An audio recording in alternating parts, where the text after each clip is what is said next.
सूचना करण्यात येत आहे।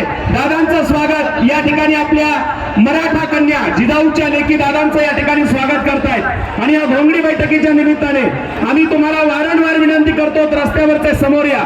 दादांचं या ठिकाणी चिमुकल्या औक्षण करून स्वागत करतायत। प्रचंड टाळ्यांचा कडकडाट करायचा आहे। कोट्यवधी मराठ्यांचे कैवारी, गरजवंतांचा बुलंद आवाज, महाराष्ट्राची आन बान आणि मराठ्यांचा स्वाभिमान मंचावरती कुणीही बांधव राहणार नाही। धन्यवाद। आणि यानंतर या घोंगडी बैठकीच्या निमित्ताने दादांना ऐकायचंय, सगळ्यांना हात वर करा। एकदा हात सगळेजण बिल्डिंग वरचे सगळे हात वर करा। प्रचंड टाळ्यांचा कडकडाट करा। छत्रपती शिवाजी महाराजांचा मावळा, आपल्या सर्वांचा नेतृत्व, मराठ्यांचे कुटुंब प्रमुख, आपला आधारबळ आदरणीय दादा या घोंगडी बैठकीला मार्गदर्शन करतील। आपण दादांचं प्रचंड टाळ्यांच्या गजरात स्वागत करूया।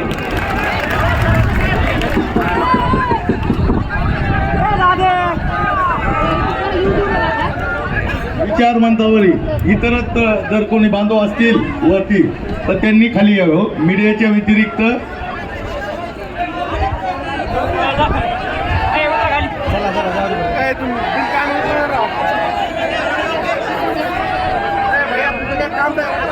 हिंदवी स्वराज्याचे संस्थापक राजे छत्रपती शिवराय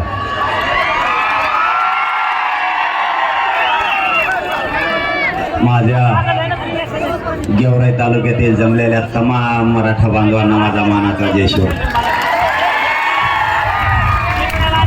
गेवराईची मात्र कमालच असते प्रत्येक वेळेस। 8 दिवस झाले सरकार गेवराईकडे बघत आणि गेवराईत अशी लाट उसळती कधी पण की पुरा महाराष्ट्र गेवराईमुळे कामाला लागतो। आजही पुन्हा एकदा या गेवराई तालुक्यातल्या मराठ्यांनी पाऊस असतानाही एकजूट दाखवली। त्याबद्दल तुमचं खरोखर मनापासून कौतुक। आपला संघर्ष मराठा आरक्षणासाठी आणि घोंगडी बैठक, या घोंगडी बैठकीचा शुभारंभ गेवराई तालुक्यातून होतोय। गेवराई तालुक्यापासून पुन्हा एकदा या घोंगडी बैठकीला, मराठा आरक्षणासाठी ही घोंगडी बैठक आहे, हिचा शुभारंभ आजपासून सुरू झाला। ही झंझावात महाराष्ट्रातल्या प्रत्येक तालुक्यात आता घोंगडी बैठक होणार आहे। मराठा तालुक्यातला ताकदीनं मराठा समाजाला आरक्षण मिळावं म्हणून एकजूट राहणार आहे। कुणी काही करू द्या, मराठा कोणालाच रोखत नाही। आता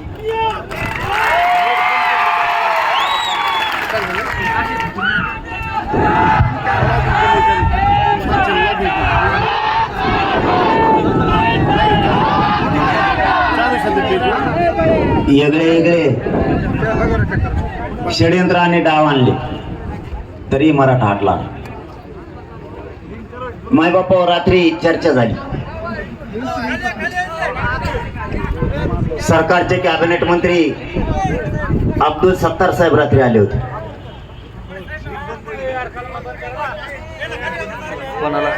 रात्री आरक्षणावरती आणि शेतकऱ्याच्या प्रश्नावरती चर्चा झाली। बसना खाली का त्यांनी खूप हात खोल घालून बघितलं। तुम्हाला कळत आहे का? उली हिंदी में आणली ते, पण शेवटी ते बाहेर आल्यावर ते म्हणले याला ओळखीनं कठीणच यावं। मी त्यांना साधं सांगितलं, माझ्या जातीच्या आणि माझ्या जातीच्या लेकरातल्या डोळ्यातले मी अश्रू नाही बघू शकत।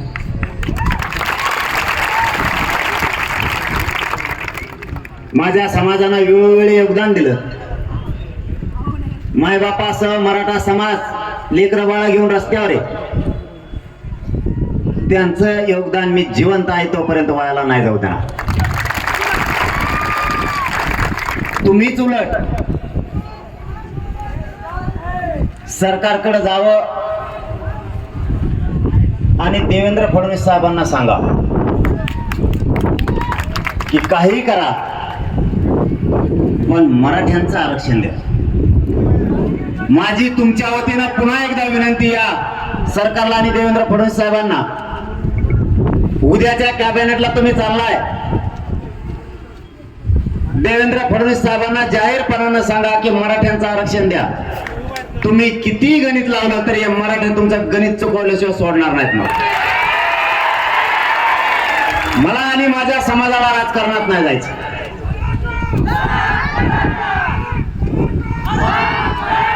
आमची इच्छा सुद्धा नाही राजकारणाकडे जायची. रात्रीची झालेली चर्चा मी तुमच्या पुढे नाही मांडू, तो मांडू कोणा पुढे. मला आणि माझ्या समाजाला राजकारणात नाही जायचं. देवेंद्र फडणवीस साहेबांना तुम्ही सांगा आमचं आरक्षण द्या, आणि त्यांना जाहीर सांगितलं तुम्ही नाही दिलं तर तुमचे 113 आमदार पाडल्याशिवाय मी गप्प बसणार नाही.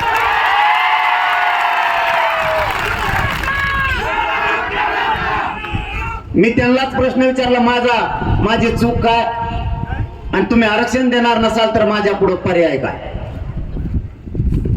आरक्षण देणारा केंद्र सत्ता आहे, आणि तुम्ही ते आरक्षण देणार नसाल तर ते सत्तेवरती कब्जा मराठ्यांना करावाच लागणार. माझा नाविलाज आहे आणि माझा समाज आता ऐकत पण नाही. आरक्षण घेतलं, ते आरक्षण सरकारनं दिलं तर समाज ऐकतो, नाही तर नाही ऐकत. सरळ आणि स्पष्ट सांगितलं आणि एकदम सोपं आहे. मी गॅजेट पण आणले घरी. गॅजेट कुठे? 3ही गॅजेट उपलब्ध झाले. हैदराबादचं गॅजेट पण, सातारा संस्थांचं पण आणि बॉम्बे गव्हर्नमेंटचं पण, 3ही आणले. 3ही मराठा कोणी. आणि जो कोण एक जण म्हणतो मला आरक्षण नको, मला मराठा म्हणून राहायचंय, त्या गॅजेट मध्ये त्याचं नाव आहे. पुरावाच आणलाय नाही, इंग्रजांनी लिहिलेला, मी नाही लिहिला. आता काय करतो म्हणा, आता करतो काय, ते इंग्लिश मध्ये होतं म्हणलं वाचून दाखव रे मला 2-3 बारे. आणखी त्याने 3दा वाचून दाखवलं, त्याच निघालं. म्हणलं काय अनुस्वार काय हाय का मधी ते बघा, काही कोमा फेमा दिला असला ते बी बघा. गॅजेट आणणारा म्हणजे नाही बाबा, कोमा नाही, टिंब नाही, काहीच नाही, त्याच नाव आहे. आता काय करतो, माझ्या मराठा समाजाचं कल्याण होत असताना तुम्हाला का दिसत नाही, तुम्ही का बघत नाहीत. आमचं म्हणण्याचा भागच एवढा आहे, तुम्ही घेऊ नका. तुम्हाला नाही घ्यायचं तुम्ही घेऊ नका. माझ्या गोरगरीब मराठ्यांना तुम्ही विरोध करू नका. आणि तसं पाहिलं तर यांना आरक्षणाची गरज पण नाही, आणि ज्याला आरक्षणाची गरज नाही तोच नेमका मराठा आरक्षणाला विरोध करतो. यांच्या म्हणण्यावरती आपलं जीवन नाही चालणार. यांच्या म्हणण्यावरती आपलं जीवन चालणार नाहीये, म्हणून आपल्याला आरक्षण पाहिजे. आणि त्यांना रात्रीही मी पुरावे तसे दिले. आणि दुसरा विषय त्यांच्यापाशी मांडला की माझा शेतकरी प्रचंड अडचणीत सापडला. शेतकऱ्यांना सरसकट नुकसान भरपाई द्यायची, अर्धवट फिरधवट नाही. आणि त्या त्रुट्या, ते काय अडी अडचणी, ते कोणचं ई पाणी, तलाठी, मंडला अधिकारी हे लपडं काय मला सांगू नका बाबा. म्हणलं ते येत आहे 11 वाजता, तलाठी उठवतोय 12 वाजता, त्याला गावात येऊस तर वाजत 2, तर त्याच्या गोळ्याचा टाइम होतोय, ते 5च्या आत घरी जात आहे. मेला मा शेतकरी. ते लपडं पाहिजे नाही म्हणून. आणि अरे हा तुम्हाला एक सांगायचं राहिलं, मी कृषी मंत्र्यालाच फोन लावला.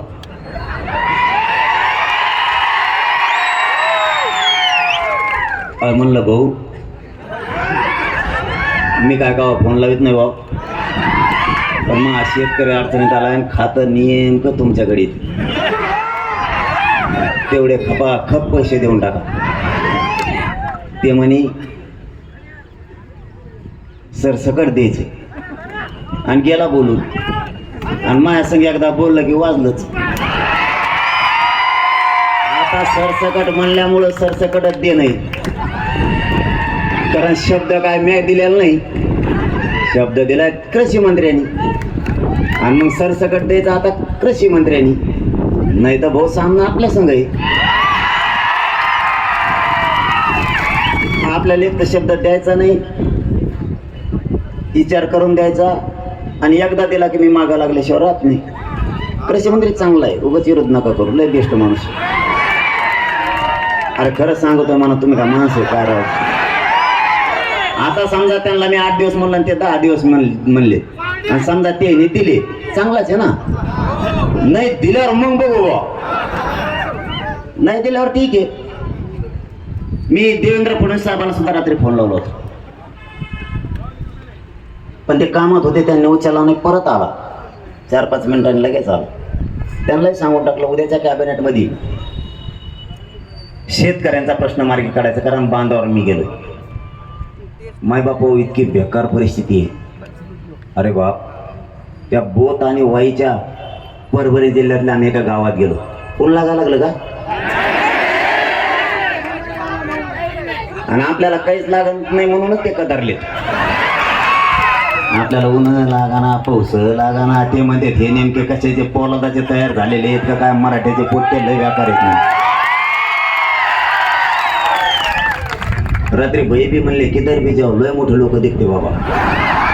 बाबा बी जाऊ म्हणले, नुसती गर्दीच गर्दी. मेरे आयुष्य में 44 वर्ष में मैंने पहिल्याच देखा. बहिणांना शेंगा आणल्यात रात्री 3 घंटे. पण चांगला माणूस आहे, ते म्हणला मी सरळच करतो त्यांना गेल्यावर, आणि करू शकतो ते माझ्यासारखंच आहे. ते बी कसा कच बोलवतो, मीडिया बघत नाही, भाषण तर काय ठोकीन त्याचा भरोसाच नाही. आणि तसलेच पाहिजे त्याशिवाय सरळ नाही होत.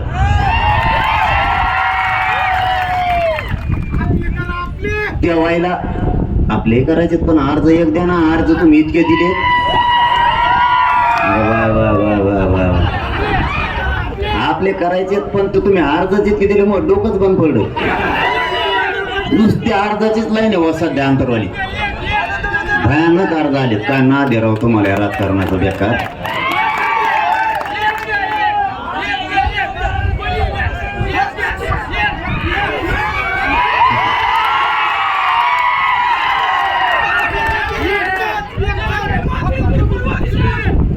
होईल होईल, काहीतरी होईल, काळजी नका, काहीतरी होईल.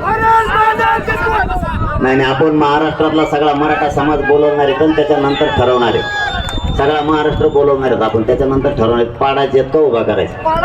आणि म्हणून तर त्यांना मेळ लागाना आपण काय करणार आहे. आपण 29 तारीख नेमली होती. देवेंद्र फडणवीस साहेबांच्या लक्षात आलं की मराठ्यांचा नेमका डाव काय, तेव्हा आपण ओळखून तिथून पुढं करू. आणि 29 थांब ना, थोडं दिल्यावर दिसन ना, कोणाला द्यायचंय काय करायचं, लेखे द्यायचं ना ते. नाही इकडं कोपराला तर ठेव.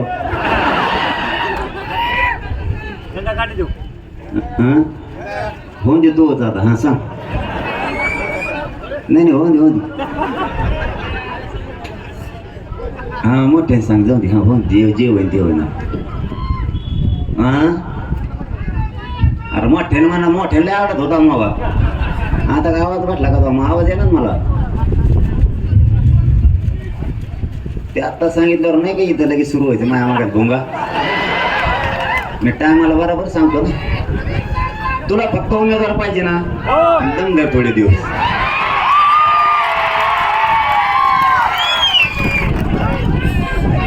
एक 29 तारखेला आपण निर्णय घ्यायचा ठरवलं, पाडायचे का उभा करायचे. त्यावरती देवेंद्र फडणवीसांनी अंदाजा घेतला, मराठे नेमके काय करणार आहेत. आता गेम सांगतोय दोघांच्या मध्ये कसा आहे. आपण जर उभा करायचं म्हणलं की भाजप खुश होत आहे. बघा बरं का आयडिया यांची. ते म्हणतात आपले बरोबर मधून निवडून येते. आणि आपण उभा नाही करायचं म्हणलं की मान कसा घडेल टेन्शन येतं, आपल्या पुरे पुढे ते काय. बघा यांचा कार्यक्रम पुरा या दोन्हीच्या धुऱ्या मराठ्याच्या जवळ आहेत, कुणाच्या टॅकाना. यांचा असा डाव होता 29 तारखेला आपण काय निर्णय घेतो त्याच्यावरती रणनीती आखायची. आणि त्यांनी 29 ला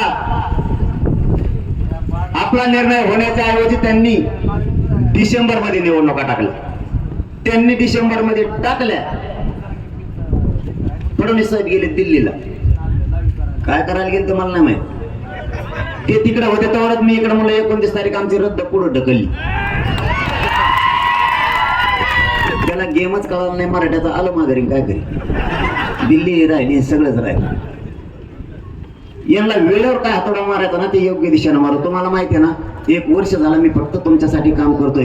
एकही निर्णय चुकून दिलेला नाही, पुढचाही चुकून देणार नाही. उगाच दम धरा तुम्ही. आपण काय डाव टाकणार आहेत काही कळू द्यायचं नाही. दोघांचे बी गणित चुकले पाहिजे. ती वेळ आली तर मिळत नाही लागला पाहिजे. आपण काय करतो सगळ्यांची इच्छा जी असेल ती बैठक घेऊन आपण ठरवू. काल मी बोथ आणि वाईच्या परभणी जिल्ह्यातल्या गावात होतो. काही नाही राहिलं त्या गावात. शेकडो गाव शेतकऱ्यांचे पिकासह वाहून गेले. एक जणाच्या आम्ही घरात गेलो होतो. मला वाटतं आंबे वडगाव का काय वडगाव त्या गावाचं नाव होतं. 159 घरात काहीच नाही राहिलं. भांडे बासनं सुद्धा वाहून गेले. शेळ्या जनावर सुद्धा वाहून गेले. मग तुम्ही यांना मदत नाही करणार तर मदत करणार कोणाला. आज संकटात हे माझा शेतकरी. त्याच्या हातातोंडाला आलेला घास गेला. खिशात जेवढे काय पैसे होते ते सगळे शेतीत लावले. एकही रुपया त्याच्याजवळ आज राहिला नाही. आणि हे संकट पावसाचं एवढं मोठं उभं राहिलं की त्याचे प्रचंड नुकसान झालं. आज त्याला मदतीची गरज. मी सांगताना काल फडणवीस साहेब, सत्तार साहेब आणि कृषी मंत्री साहेबांना सांगितलं जर शेतकऱ्यांचं 1 लाख नुकसान झालं असलं त्याला 5,000 द्यायचे नाही, लाखच द्यायचे. एखाद्या शेतकऱ्यात जर 20,000 नुकसान झालं तर त्याला 500 रुपये नाही द्यायचे, 20च द्यायचे. जर कुणाचं 10 लाख नुकसान झालं असलं तर त्याला 10 लाखच द्यायचे. आणि ते पण 8 दिवसाच्या आत. तुम्ही आज जाहीर कराल आणि 2 वर्षांनी देताल ते चालणार नाही. कारण मैदानात मी सुद्धा राहणार आहे शेतकऱ्याबरोबर. बघतो मला तुमच्याकडे. शेतकऱ्यामध्ये जातीचा समान नाही आणि शेतकऱ्याला कोणी जातीत तोलायचं नाही. या राज्याचा आणि देशाचा कणा शेतकरी आहे. शेतकरी खचला नाही पाहिजे. आणि मायबापांना तुम्हालाही माझी विनंती आहे धीर सोडू नका. संकट किती पण येऊ द्या. टोकाचा पाऊल कोण उचलू नका. तुमच्या समोरचे संकट सगळ्याच्या लक्षात येत आले. सगळ्या संकटाचा सामना आता तुम्हाला करायचा. तुमचे लेकरं तुमच्या डोळ्यासमोर दिसतात. कर्ज दिसतंय. गेलेलं पीकही तुमच्या डोळ्यासमोर आहे. पण तुम्ही धीर सोडू नका. तुम्हाला हात जोडून माझी विनंती. तुमची तुमच्या कुटुंबाला गरज आहे, या राज्याला सुद्धा गरज आहे. नंतर कोणीही कामाला येत नाही. कोणी कोणाकडं वेळ होऊन गेल्यावर डुकून सुद्धा नाही बघत. म्हणून तुम्हाला हात जोडून विनंती आहे नुकसान झालं असलं तरी धीर धरा. यांनी नाही दिलं तर यांच्या छाताडावर बसून आपण घेऊ. पण यांना सुट्टी नाही. सगळा शेतकरी राज्यातला रस्त्यावर उभा करू. आणि यांनी नाही दिलं आणि जर शेतकऱ्यांची पुन्हा फसवणूक केली, नुकसान भरपाई दिली नाही, अनुदान दिले नाही, पीक विमा दिला नाही, या निवडणुकीत त्यांचा एकही माणूस शेतकऱ्यांनी निवडून येऊ द्यायचा नाही. पुरेचे पुरे घरी पाठवायचे. जे आपले नाही त्याची आपल्याला गरज नाही. सामना यावेळेचा जबरदस्त होणार आहे. सगळ्यांचे डोळे मराठ्यांकडे लागलेले.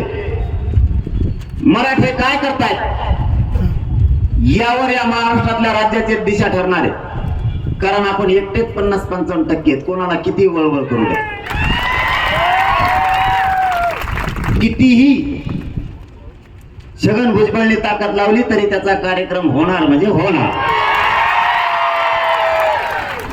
ते तर बोलतच नाही आता. गप बसला असा गप, त्याला वाटलं गप बसल्यावर निवडून येईल तरी पण नाही. तिथं सगळ्या पक्षातले मराठी एक झाले. ते म्हणते जाऊ दे आता एवढ्या वेळेस एक जण याला घालवायचं. रात्री सुद्धा त्यांचे माझे आमदार आले होते.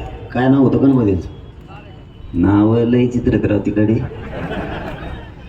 ते मग त्यांनी सुद्धा खूप लांब धरलं होतं रात्री. त्यांनी फक्त मराठा आरक्षणाला विरोध केला आणि मराठ्यांना आरक्षण मिळू दिलं. माझा एकच सवाल आहे तुम्हाला या भोंगडे बैठकीच्या निमित्त, ज्यांनी ज्यांनी आरक्षण घेतले आणि त्यांचा समाज आणि त्यांचे लेकरं मोठे झाले, त्यावेळेस मराठ्यांचं कधीच पोट दुखलं नाही. ज्यावेळेस त्यांना मराठ्यांनी निवडून दिलं त्यावेळेस त्यांच्या डोक्यावर गुलाल टाकायला मराठा होता आणि नाचायला सुद्धा मराठा होता. आमचं कधीच तुमच्याविषयी पोट दुखलं नाही. तुमची जात आणि तुमच्या जातीचे लेकर अधिकारी बनले.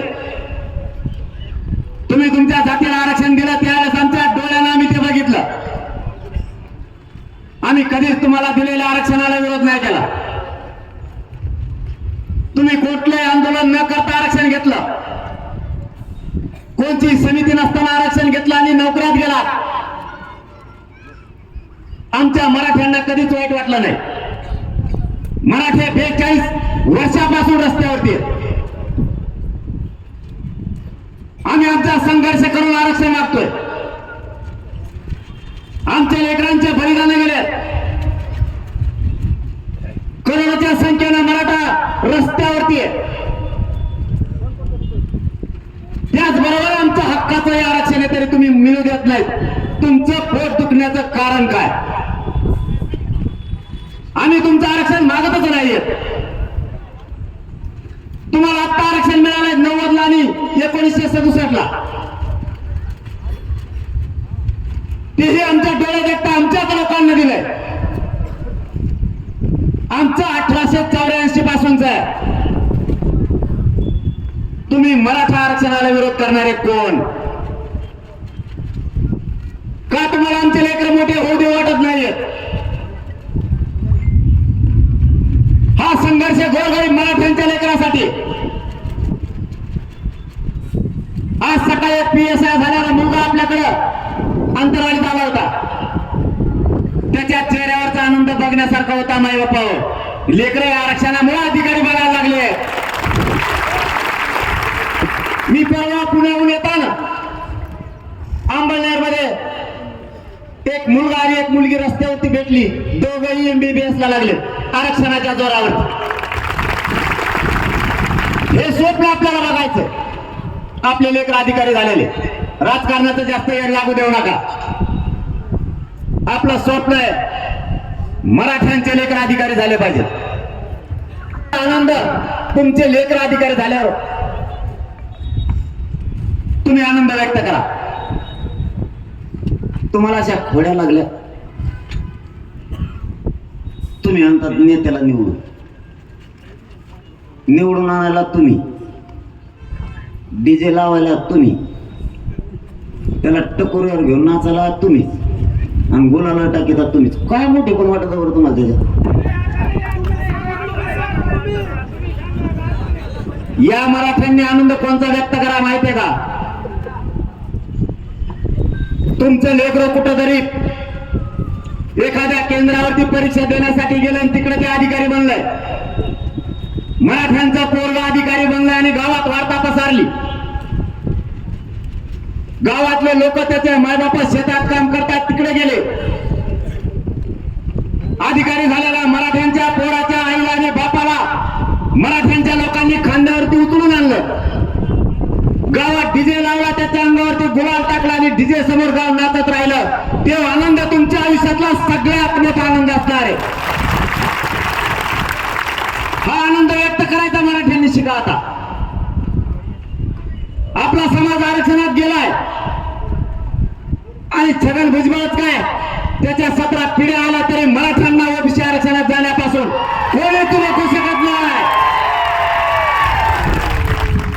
तुम्ही फक्त तुमची एकजूट फुटू देऊ नका.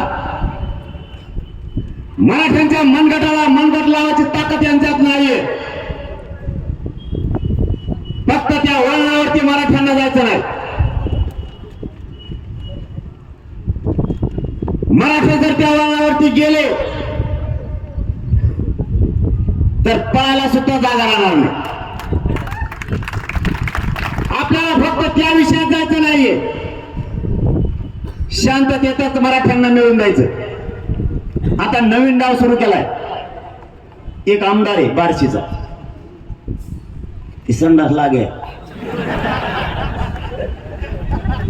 ते एका भाषणात म्हणला, मायला मी त्याचं सगळं विसरलो होतो बरं का, इमानदारी सांगतो. म्हणलं जाऊ द्या बघा, तिकडे एक आमदार आहे बघा कुणीतरी माझी झालाय, तो त्यांनी पाळलाय.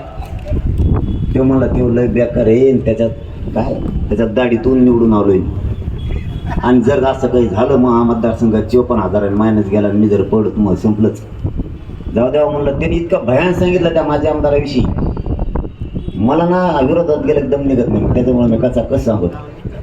ते म्हणे त्यांनी इतकं बेजार केलेलं आहे, तो लयच मोठा सावकार आहे, अमकाच आहे तमकाचे, लय कराने केलं, लय त्रास देतो म्हणला. तो त्याला म्हणलं त्रास देतो म्हणल्यावर त्याच्याविषयी जरा राग होता आमच्या मनात. जाहीर सांगतो मीडियाच्या समोर आणि गेवराईच्या मराठ्यांच्या साक्षीनं सांगतो, थोडा माझ्या मनातला त्याच्याविषयीची नाराजी कमी झाली होती. पण एका भाषणात ते बोलता बोलता बोललं बघा. हे 8 दिवस त्याला मी 5-6 आमदाराला देवेंद्र फडणवीस साहेबाकडे पाठवलं. म्हणलं बाबा मला काय राजकारणात जायचं नाही, माझ्या समाजाला जायचं नाही, आमचा आरक्षणाचा विषय ओबीसी आरक्षणातला तेवढं द्या, त्याला जाऊन सांगा. आणि जर ते तुमचंच ऐकत नसला मग माझ्याकडे डबल येऊ नका, वा आमच्या आमदार परडी कमी सगळं सांगितलं. ते गेले, माझ्याकडे माघारी आले नाही. मग 23 दिवस झाले. ते आलं आणि त्याच्या मतदारसंघात गेलं आणि भाषण करायला लागलं. भाषणात म्हणतंय मनोज दादांनी महाविकास आघाडीकडून लिहून घ्यावा आरक्षण देते का. अरे ते देणार नाहीत म्हणून मग तू तिकडं पाठवलं होतं ना, आणि तू म्हणतो त्याच्याकडून लिहून घ्यावा. मला एक सांगा, आपल्या गावचा सरपंच आहे.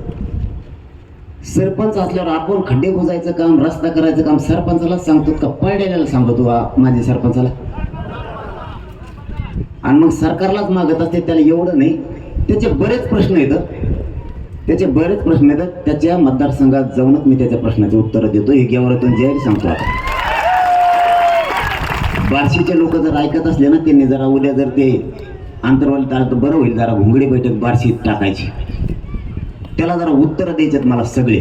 त्याचे जेवढे प्रश्न येतं त्या आमदाराचे त्यांनी त्याच्या भाषणातून विचारलेले, त्याला उत्तरं जरा समोरच देतो. इकडून घेऊन उपयोगच नाही. कारण त्याच्या मनातलं आम्ही सगळं सोडलं होतं की जरा जाऊ द्या, चूक ही प्रत्येकाची होती. पण ते देवेंद्र फडणवीसांची भाषा बोलायला लागला माघारी आल्या. त्याची स्वतःच्या भाषा बोलत होता त्यावेळेस त्याच्याविषयी आमच्या मनात माया येत होती. पण ते आता मराठ्यांच्या विरोधात बोलायला लागले. आणि मायबाप तुम्हाला सांगतो, ह्या असल्याच अवलादींनी मराठा एक येऊ दिला नाही. मराठ्याचे पसरलेला अवलाद येत नाही, यांना आरक्षणाची गरज नाही, त्यांनीच आतापर्यंत मराठा एक येऊ दिलेला नाही. हे आपल्या बेरचे धरूच नका. कारण हे जर अशा काड्या करत असले, तिकडूनच बोलत असले, प्रश्न सरकारचा आहे. आरक्षण देण्याच्या हातात सरकारच्या.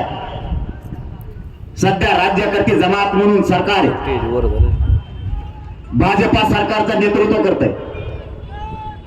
विधानसभा अस्तित्वात असताना मुख्यमंत्र्यांचं काम आहे जनतेचे प्रश्न जाणून घेणं. पण तुम्ही जर मंत्रिमंडळाला उपमुख्यमंत्री काम करून देणार नसाल तर बाकीच्या मंत्र्यांनी आणि आमदारांनी काम करायचं कसं? देवेंद्र फडणवीसांनी मराठ्यांना दिलेले शब्द पूर्ण केले पाहिजे. सगळ्या सोयऱ्यांचा अध्यादेश मी नाही काढला, सगळ्या सोयऱ्यांची अधिसूचना मी नाही काढली. 2012च्या कायद्यात दुरुस्ती करायचं ठरवलं तुम्ही, राज्यपालांच्या सह्या आणल्यात तुम्ही, विशेष अधिवेशन बोलून ठराव केलाय तुम्ही. हरकती मागवण्याचं काम आहे तुम्हीच केलं. आणि आता सगळ्या सोयीची अंमलबजावणी करण्याऐवजी तुम्ही आमच्याच मराठ्यांचे आमदार आमच्याच विरोधात घालायला लागले. यांनी किती विरोध केला तरी माझा गोरगरीब मराठा मागे सरकणार नाही. जर यांनी या देवेंद्र फडणवीस साहेबांनी जर असत मराठ्यात फूट पाडायचा प्रयत्न केला तर मराठ्यानं तुम्हाला जाहीर सांगतो यांचे 113 राज्यातले मराठी आमदार पाडू शकतात. मराठे ते पुरेचे पुरे पाडल्याशिवाय गप बसायचं नाही. कारण आपला जीव आरक्षणात आहे आणि यांचा जीव खुर्चीत आहे. खोटे नाटे प्रश्न आम्हाला नका विचारू. महाविकास आघाडीला बोलायची जबाबदारी तुमची आहे, आमची नाही. दोघांनी एकमेकाच्या समोर बसून बैठका घेऊ आरक्षणाच्या बाबतची तडजोड करायची भूमिका तुमची आहे. जनता म्हणून ती आमची नाहीये. तुम्ही आम्हाला प्रश्न विचारू शकता कसे. मराठ्यांना ओबीसीतून आरक्षण मिळत आहे. ओबीसीच्या यादी क्रमांकावरती 83 क्रमांकाला कुणबी आहे. कुणबी आणि मराठा एकच आहे. याचाच आधार येऊ सुशील कुमार शिंदे सरकारनं मराठा आणि कुणबी एकच याचा 2004 ला GR काढलाय. मग मराठा आणि कुणबी एकच आहे ही जर अध्यादेश त्यांनी काढला तर कुठला तरी आधार असल्याशिवाय काढलेला नाहीये. तो अध्यादेशही तुम्ही रद्द केला.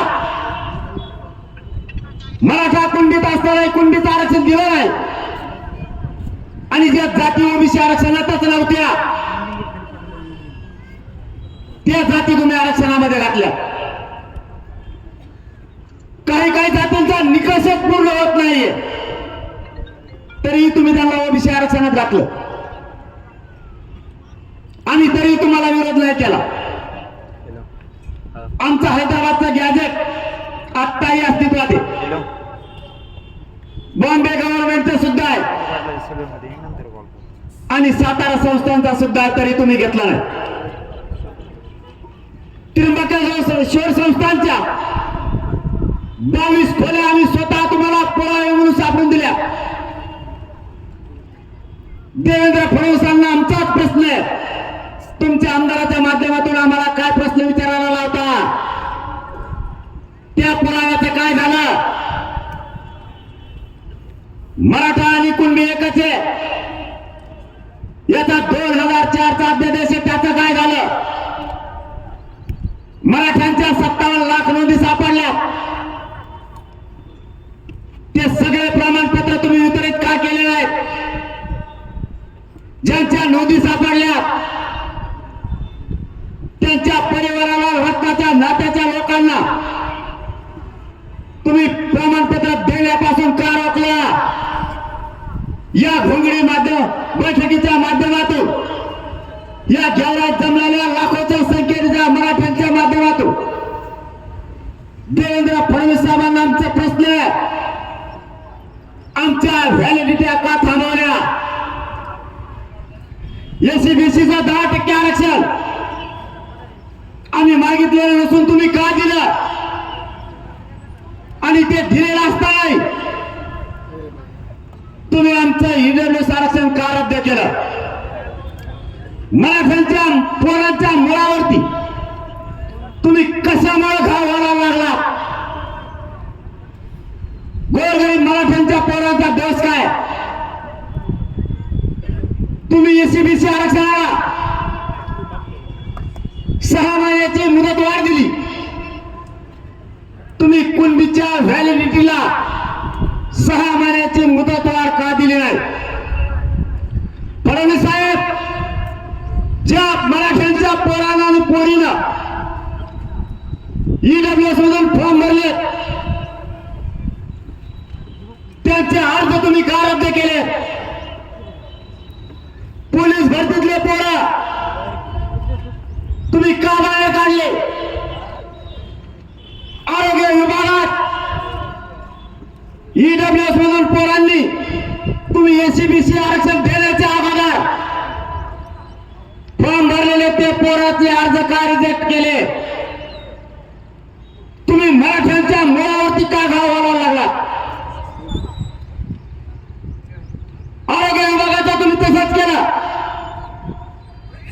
कृषी विभागाच्या भरतीतही तुम्ही तसंच केलं.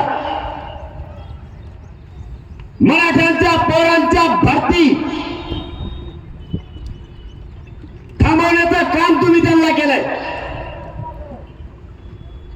मराठ्यांच्या अधिकाऱ्यांच्या भरत्या तुम्ही का थांबवल्या? मराठा ओबीसीत गेलेला असताना कुणबी प्रमाणपत्राचा ऑप्शन का दिला नाही?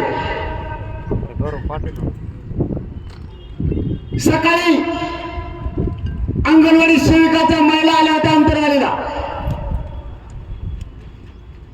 तिथं कुणबीचा आणि एससीबीसीचा ऑप्शनच नाहीये. फडणवीस साहेब, कोणतं आरक्षण तुम्ही मराठ्याला दिलंय?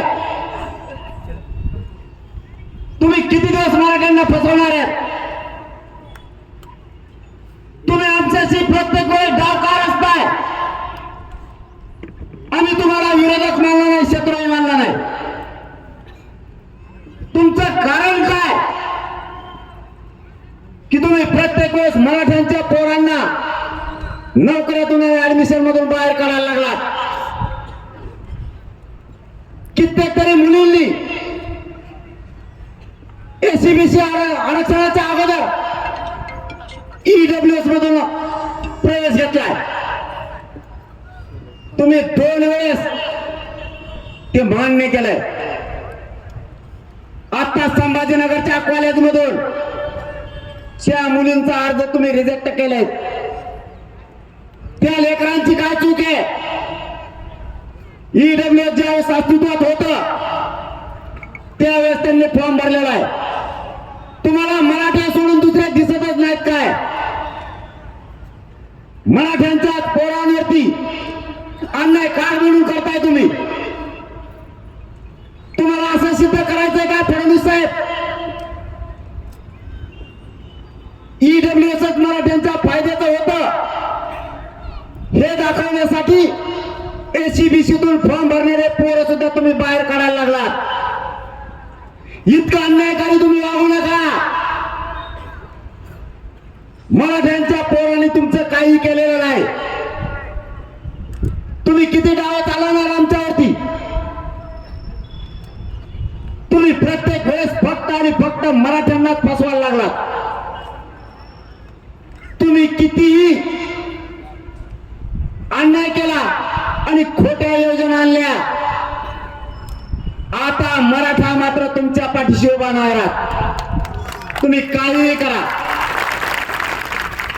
मराठ्यांना आणि या महाराष्ट्रातल्या जनतेला लाडीगुडी लावण्यासाठी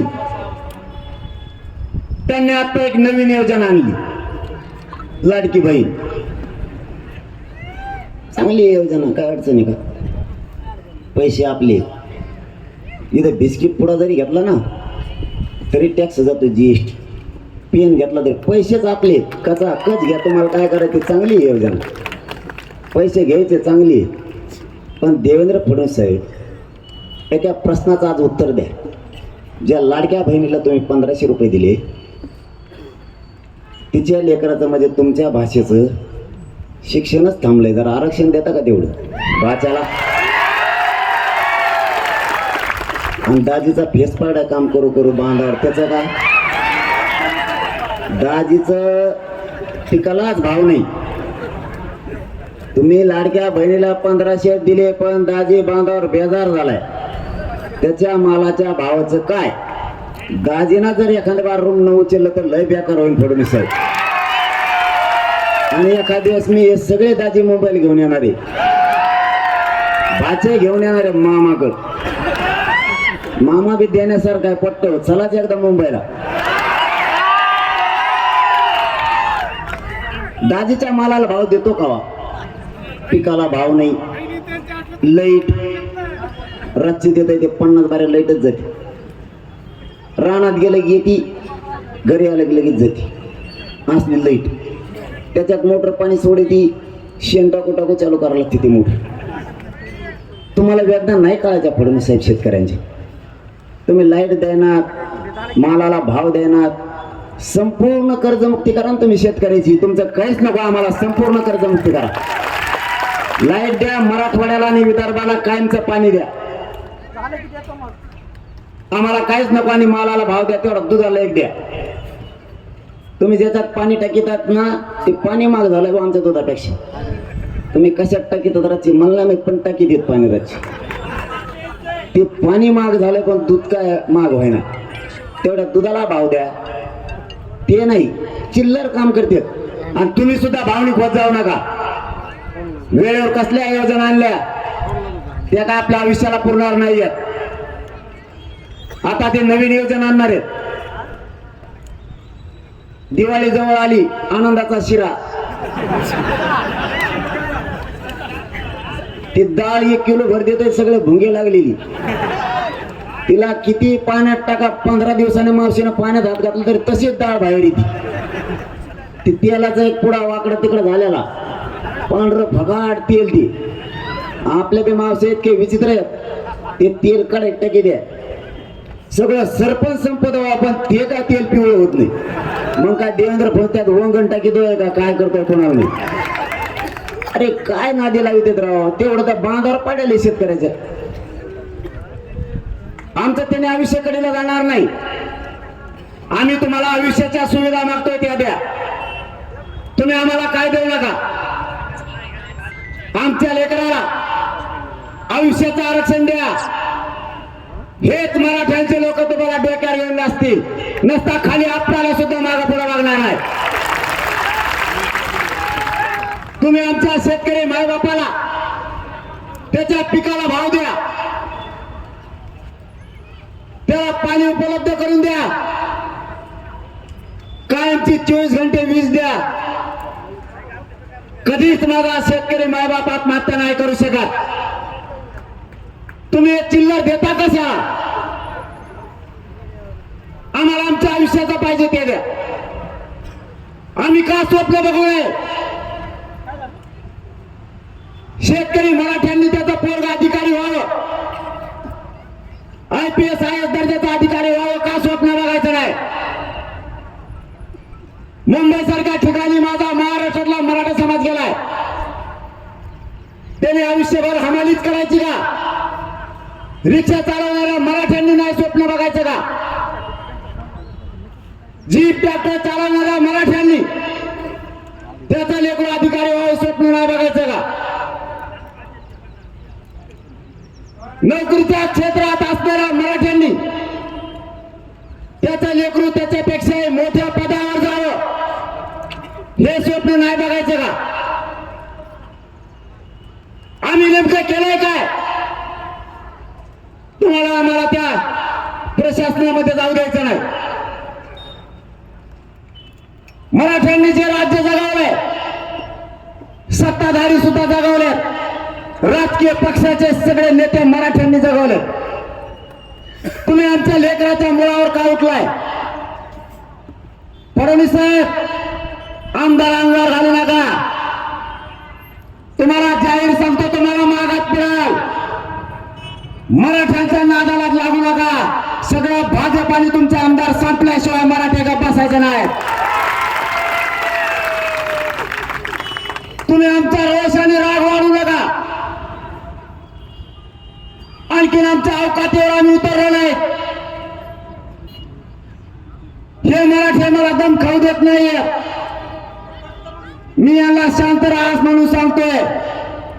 एकदा जर हे बिथरले तर राज्यात सभा घ्यायच्या सुद्धा मुश्किल होतील. तुम्हाला सभा घ्यायच्या सुद्धा. तुम्ही नकाला नादाला लागू मराठ्यांच्या. आम्ही तुम्हाला धमकी देत नाही. मराठ्यांच्या नादी लागलेला मराठ्यांनी पूर्ण संपलेला आहे. तुम्ही आमची कसलीच कदर करत नाहीये. आरक्षण असलेलं ईडब्ल्यूएस तुम्हीच घातलं, न टिकणारे ईडब्ल्यूएस आरक्षण दिलं. तुम्हाला सांगतो, निवडणुका झाल्या की ते आरक्षण उडालच म्हणून समजा. कारण ते 50% वरती गेलंय. कायदा सांगतोय 50% आत आरक्षण दिलं पाहिजे. कायदा आणखीन एक सांगतो, जी जात ओबीसी आरक्षणात घालायची ती मागास सिद्ध असली पाहिजे. कमिशननं जी आता समिती नेमली होती शिंदे साहेबाची, सुक्रे साहेबाची, त्यांनी मराठ्यांना मागास सिद्ध केलं. मग सरकारनं मराठ्यांना 50% आत घालण्याऐवजी 50% वरती आरक्षण दिलंय म्हणून ते टिकत नाही. हे फक्त निवडणुका होईपर्यंतच राहणार आहे. मग ते जर आरक्षण गेलं आपल्या पोरांनी करायचं काय? म्हणून आपल्याला आपल्या हक्काचं ओबीसीतलं आरक्षण पाहिजे, ते आपल्याला मिळवायचंय. देवेंद्र फडणवीस साहेब, तुम्ही पुढच्या काळात तरी मराठ्यांचे प्रश्न मार्गी लावायच्या कामाला लागा. मराठ्यांच्या विरोधात जायचं काम करू नका. नसता मराठी निर्णय घेणारे पाडायचे का उभा करायचे.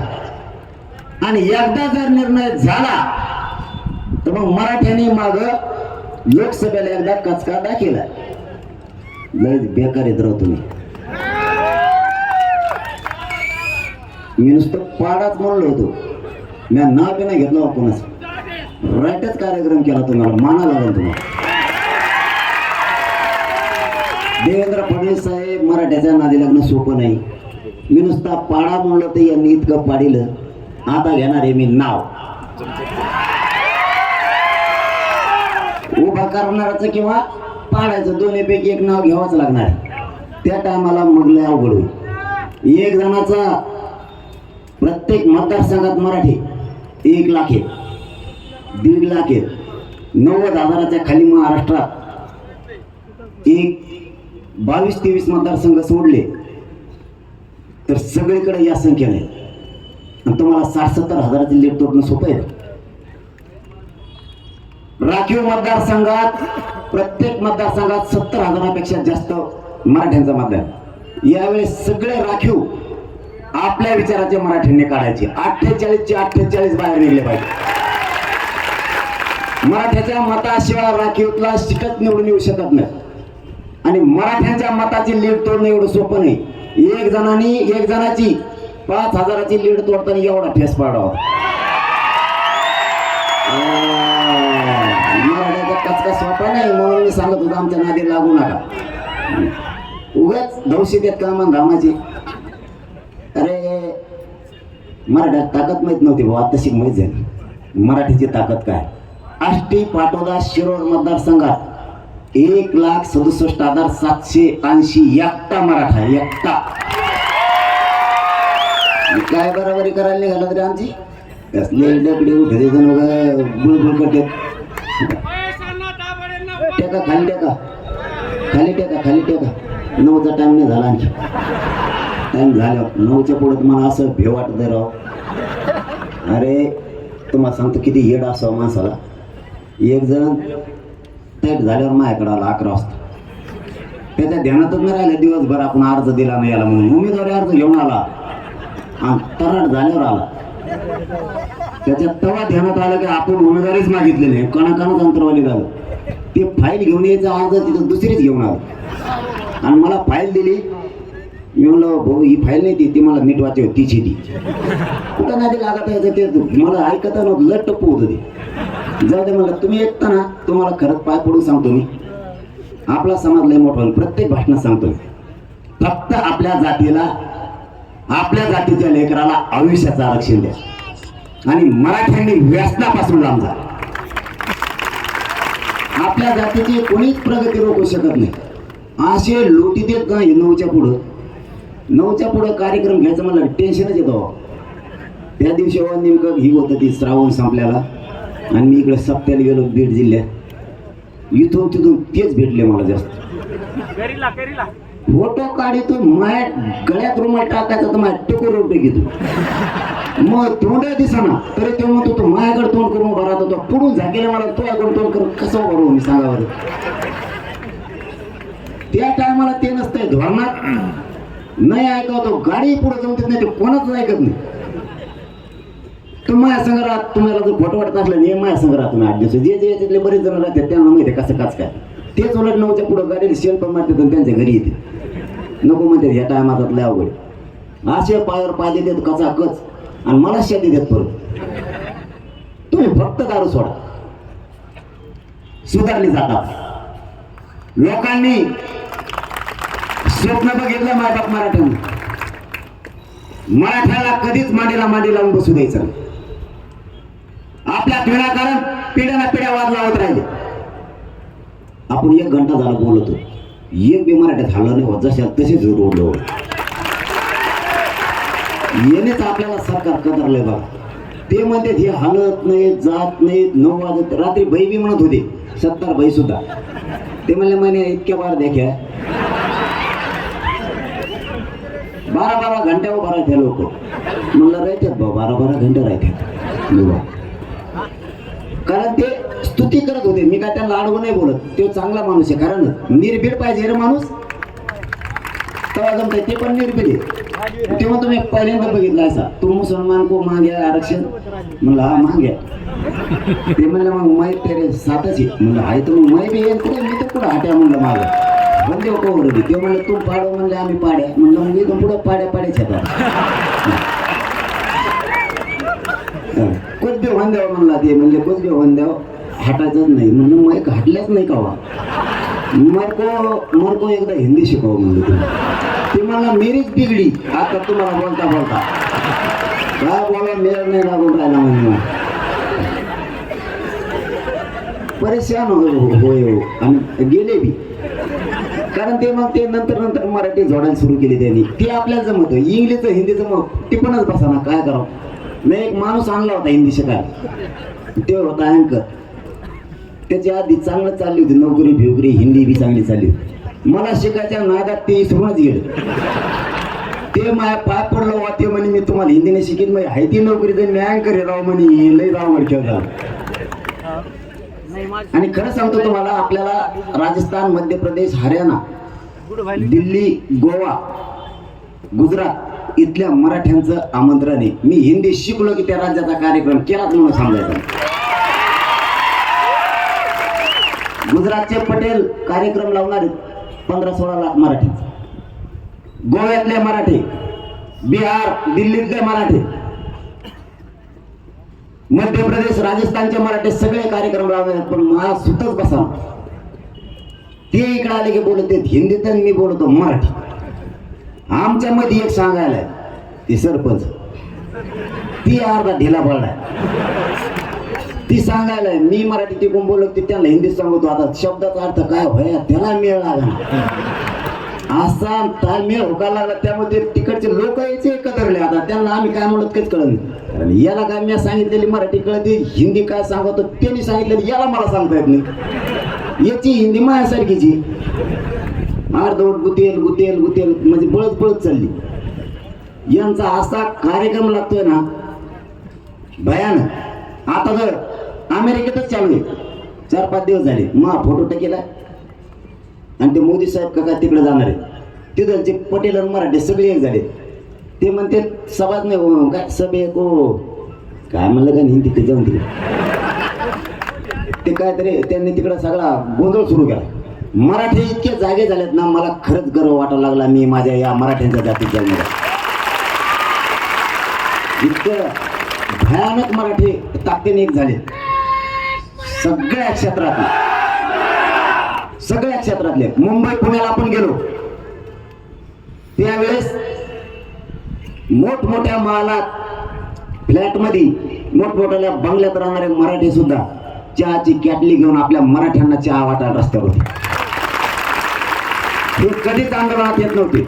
वकील असू द्या, पोलीस असू द्या, महसूल मधले मराठ्यांचे अधिकारी असू द्या, शिक्षक असू द्या, कोणत्याही वर्गातला असू द्या, आपले बिल्डर असू द्या, कॉन्ट्रॅक्टर असू द्या, सगळ्या राजकीय पदावर असणारे मराठी असू द्या, सगळे एक झाले. आणि तुम्हाला आणखीन एक सांगायचं राव, गेवरातूनच सांगतो, गेवरातल्या मराठ्यांना आणि महाराष्ट्रातल्या सुद्धा आपल्या अधिकाऱ्यांना प्रचंड त्रास दिला जातो. आपल्या अधिकाऱ्याने जर काम केलं नाही त्याला हे डायरेक्ट मध्ये तू मराठाचा आहे म्हणून करीत नाही का? तिथं जातीचा काय समज? जर ते कायद्यात बसतच नसलं ते कुठून करीन? हे असले शब्द काढून त्यांना वेटीस धरलं जाते. आपण कधीच त्यांच्या अधिकाऱ्याला म्हणत नाही तू त्या जातीचा आहे म्हणून आमचं काम करीत नाही का? कारण मराठ्यांवरती ते संस्कारच नाहीये दुसऱ्याच्या अधिकाराला त्रास द्यायचे. तुम्ही आमच्या अधिकाराला त्रास का देताय? मराठ्यांना माझी विनंती आहे, इथून पुढे आपल्या कोणत्याही क्षेत्रातला मराठ्यांचा अधिकारी शिक्षक कुठलाही असू द्या, डॉक्टर असू द्या, वकील असू द्या, कोणीही असू द्या, मराठ्यांनी त्याच्या पाठीशी ताकदीने उभा राहायचं इथून पुढे. आणि आता मोठमोठे अधिकारी सुद्धा मला येऊन भेटतायत. मी 1 महिन्यापूर्वी हा विषय मांडला होता. आम्ही सोबत आहे तुमच्या, फक्त सांगत चला. आता अधिकारी सांगायला लागले, तुम्ही नुसते म्हणलात तेवढं तरी आमचा त्रास कमी झाला. मी सांगायची सुद्धा गरज नाही राहिली. म्हणतच नाही आता कोणी आम्हाला तो मराठ्याचा आहे. हे बघा, आपल्याला आपले घराने जगवावे लागणार आहे. हे सुद्धा विषय तुमच्या डोक्यात असू द्या. आता आपली गेवराई तालुक्यातली घोंगडी बैठकीत तुम्ही घेऊन तिचा शुभारंभ करून यशस्वी केली, त्याबद्दल तुमच्या चरणी मनापासून नतमस्तक होतो की अख्खा गेवराई तालुका इथे उत्साह. फक्त एक सांगतो, जाता जाता माझी तुम्हाला एवढीच विनंती, आता उभा करायचे का पाडायचे ही बैठक आपण निवडणुकाच्या तारखा जाहीर झाल्याच्या नंतर 4 ते 8 दिवस अगोदर घेणार आहे. सगळ्यांनी ताकदीनं काम सोडून माता मावल्या सह तिथे यायचे. पण जर का उभा करायचं ठरलं तर तुम्हाला जाहीर सांगतो, उमेदवार एकच दिला जाणार, पण मराठ्यांना हरवू द्यायचं नाही. ही जबाबदारी तुमच्या खांद्यावर. माझा मराठा हरला नाही पाहिजे. आपण राजकारणासाठी एक आलेलो नाही, आपण समाजाला मोठं करण्यासाठी एक आलो. त्यामुळे जर मराठ्यांनी उमेदवार दिला तर तिथं तुमची आणि माझी किंमत जाणार नाहीये. माझ्या मराठा समाजाची इज्जत जाणार आहे. म्हणून माझी तुम्हाला शेवटी जाता जाता हात जोडून विनंती, जर उमेदवार द्यायचं ठरलं तर माझा मराठा हारू देऊ नका. ही तुम्हाला हात जोडून विनंती आहे. दुसऱ्यांचा हसू होऊ देऊ नका. माझ्या मराठ्यावरती कोणी हसतील, त्याला हिरवतील, त्याचा अपमान होईल, असे शब्द वापरायला संधी कोणाला देऊ नका. जर उभा करायचं ठरलं तर मराठ्यांना हरू द्यायचं नाही. जसं तुम्ही ताकदीनं पाडलं तसं ताकद दाखवा निवडून आणून मराठ्यांनी. आणि जर पाडायचं ठरलं असं पाडा, पुन्हा 5 पिढ्या ते उभाच नाही राहिलं पाहिजे कधी. मराठ्यांची शक्ती कमी होऊ द्यायची नाही. काय निर्णय होईल तो तिथे होईल. पुन्हा एकदा जाता जाता सांगतो की घोंगडी बैठकीचा शुभारंभ